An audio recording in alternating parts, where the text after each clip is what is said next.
Okay, so let's solve a few questions on acid-base disorders. In the first question, we'll find a pH 7.454, PCO2 26 Hg. Then we have bicarbonate. These are the main things you have to look for. Okay, what else? So let's look for sodium 138. Then we have the chloride 104. Okay, now first we look at the pH. Okay, is the pH normal? The pH is not normal.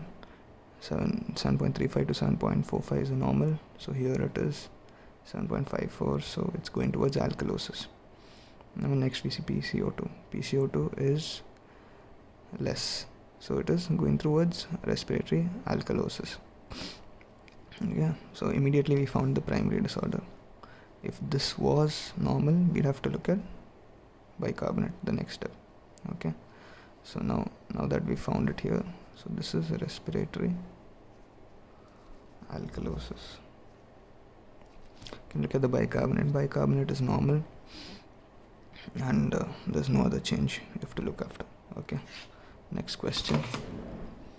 So let's look at this pH of 7.5. Then you have PCO2 of 50 mmHg. Then you have bicarbonate 40. Okay, then let's look at sodium and chloride. Where is it? 132 and 88. Okay, and then let's look at this problem. So first we look at the pH 7.5. 7.5 is not normal, it's going towards alkalosis. Okay, so let's look at PCO2. PCO2 is going towards acidosis, so it's not explaining the pH. So then we'll go to bicarbonate. Now bicarbonate is very high, so that is explaining the pH. So let's call it metabolic alkalosis. Now in this case, what do we have to find out? We have to find out if the compensation is adequate or not. So in this metabolic alkalosis, the expected CO2 would be 0.7 into bicarbonate, which is 40 plus 21. Okay, so now this one for the 28 plus 21, which would be 49. Okay, now this PCO2 is almost the same. It's almost the same, like plus 2, within plus or minus 2, this range is sufficient. Okay, so here we should say that the respiratory compensation is adequate. So it is a compensated metabolic alkalosis. Okay, we'll do some tougher problems next related to acidosis. Okay, let's do this one. pH of 7.3, PCO2 30. Always note in this progression bicarbonate 10, then sodium 139, chloride 100. Okay, so now first pH is 7.3. 7.3 is not normal, it is less, so I'll just write the pH range. Normal pH range 7.35 to 7.45.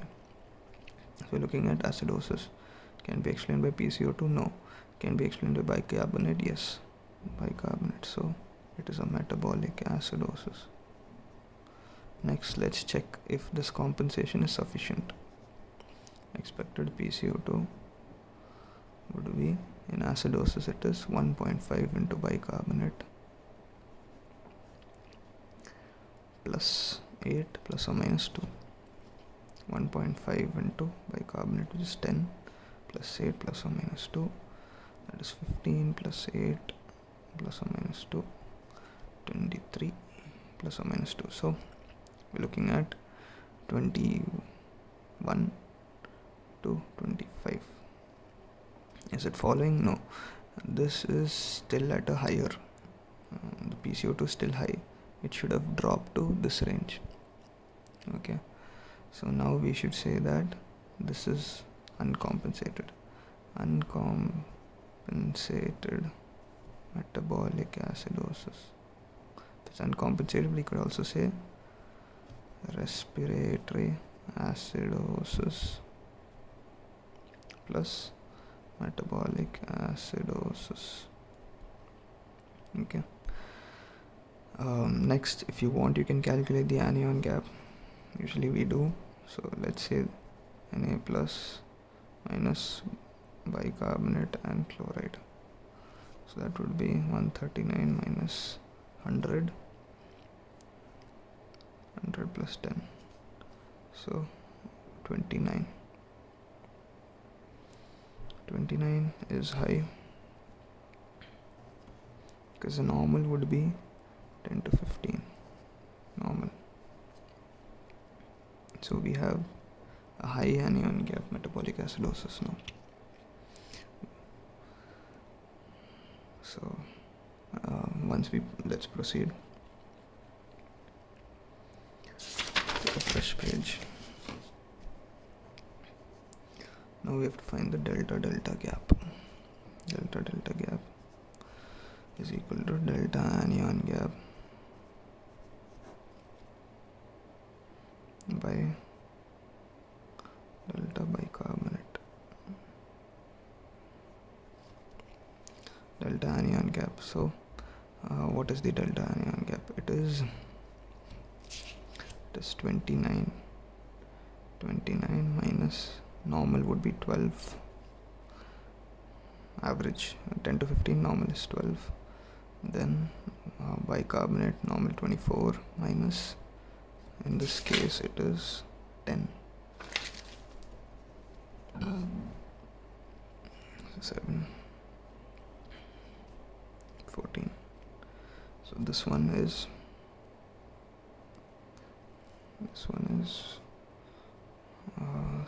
14, 7.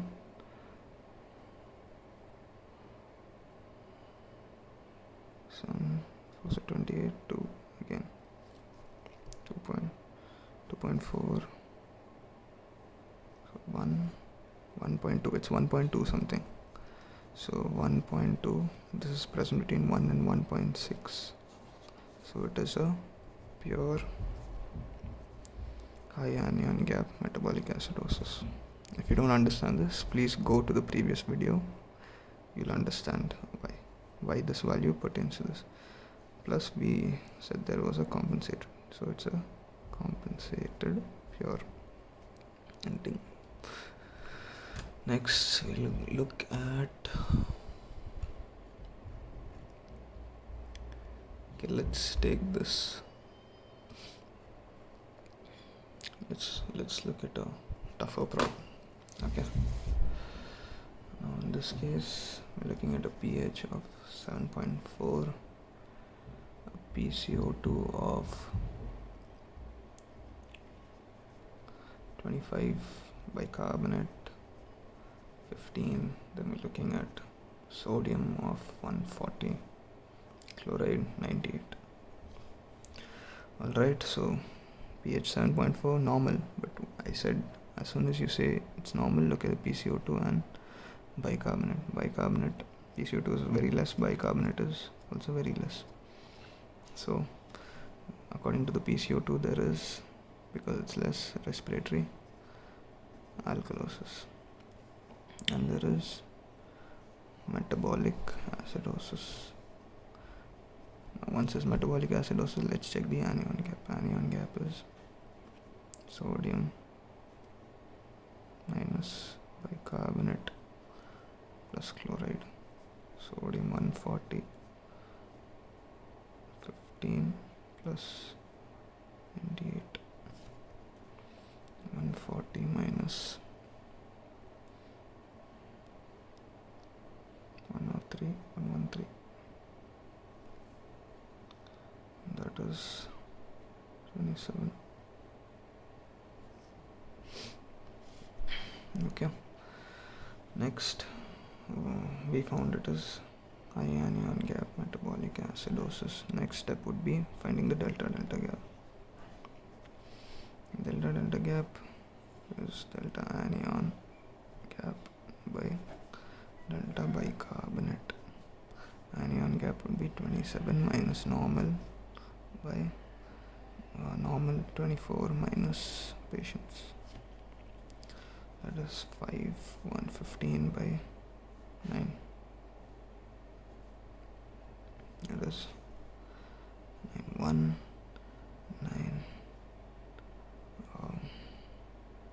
6. Keeps going 6. It's 1.66. Okay. So now this is more than 1.6. So it is superimposed metabolic alkalosis. So now we found 3 disorders in this patient.